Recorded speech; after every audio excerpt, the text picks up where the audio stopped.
Aksi Kamisan adalah sebuah aksi yang dilakukan setiap hari Kamis di depan Istana Negara yang dilakukan oleh korban pelanggaran hak asasi manusia di Indonesia.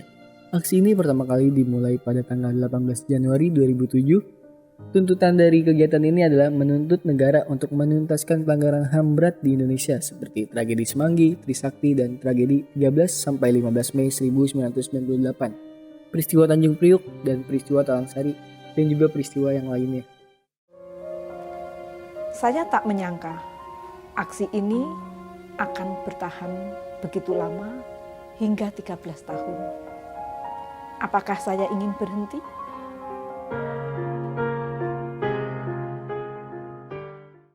Nama saya Maria Katarina Sumarsih.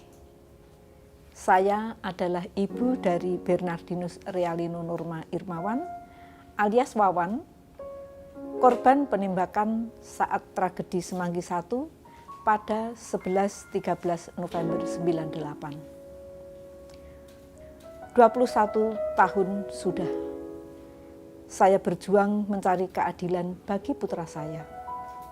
Meski presiden sudah berganti sekian kali, Wawan dan kawan-kawannya belum juga mendapatkan keadilan.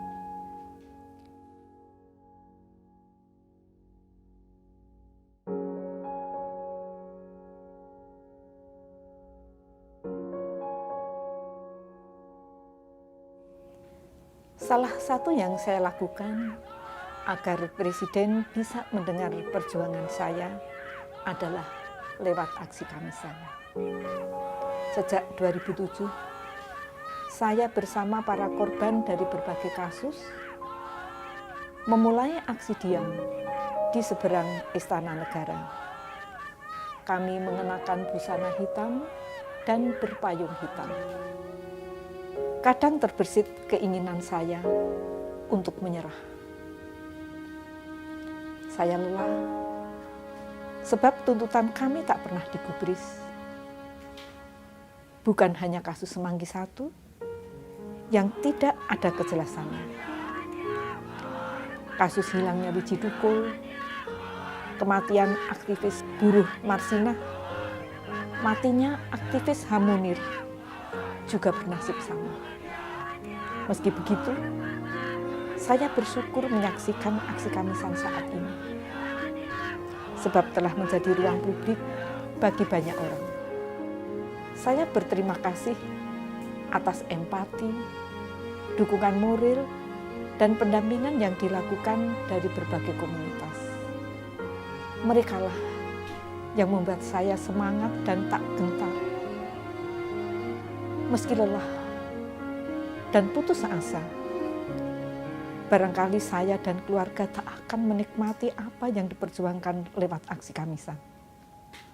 Tapi saya bahagia ketika anak-anak muda berdatangan ke aksi Kamisan dan terinspirasi mengadakan gerakan serupa di kota-kota lain.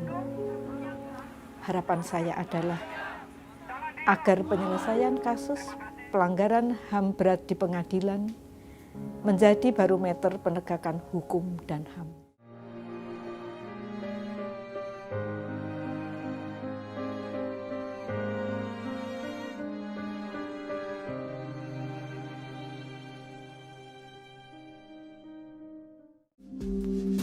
Hari ini memang sulit ya, tetapi ini harus kita kerjakan. Kalau kita tidak menyuarakan tuntutan-tuntutan kita, kalau kita tidak mengkritisi, kalau kita tidak mengingatkan kepada pemerintah, kepada DPR, kepada lembaga-lembaga terkait, mereka akan semena-mena membuat kebijakan untuk rakyat. Pak Jokowi! Hidup korban! Jokowi melirik tadi. Dia lihat tadi. Melirik juga matanya belum tentu ini, belum tentu inget waktu kami datang. Tapi dia ngelihat. Janjinya apa? Harusnya dia kesini karena dia udah ngelihat. Oh ya, mudah-mudahan suatu saat kesini. Tapi kalau saya nggak ketemu presiden nggak apa-apa. Yang penting kasusnya diselesaikan. Selain dari Ibu Sumarsi dan para mahasiswa lainnya, ada juga seorang filsuf, akademisi, dan intelektual publik Indonesia yang sudah ikut dalam aksi Kamisan, yaitu Rocky Gerung. 8 detik untuk mereka yang menunggu kepastian. Tapi bisa jadi 8 abad untuk mereka yang menunggu ketidakpastian. Batas itu yang tidak kita ukur sekarang.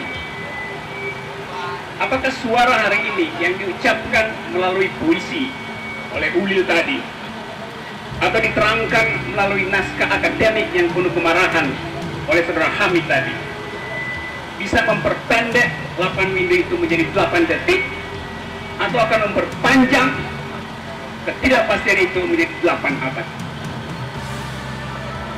Ketika seorang aktivis, entah dia mahasiswa, pejuang hak asasi manusia, memutuskan untuk terlibat di dalam politik, dia tahu risikonya, yaitu nyawanya bisa lenyap.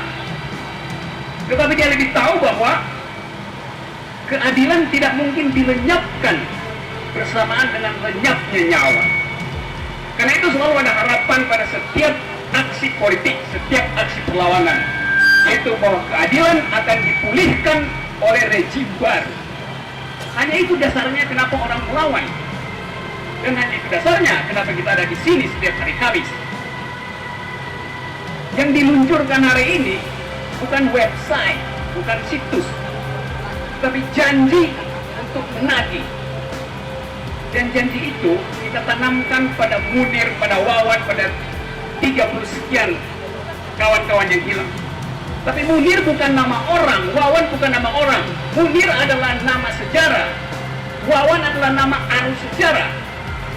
Dan kita ada di situ menunggu 8 tahun supaya ada seseorang yang dengan akal pikirannya mampu membaca sejarah. Tapi tak terjadi pada SBY, tak terjadi pada Jokowi.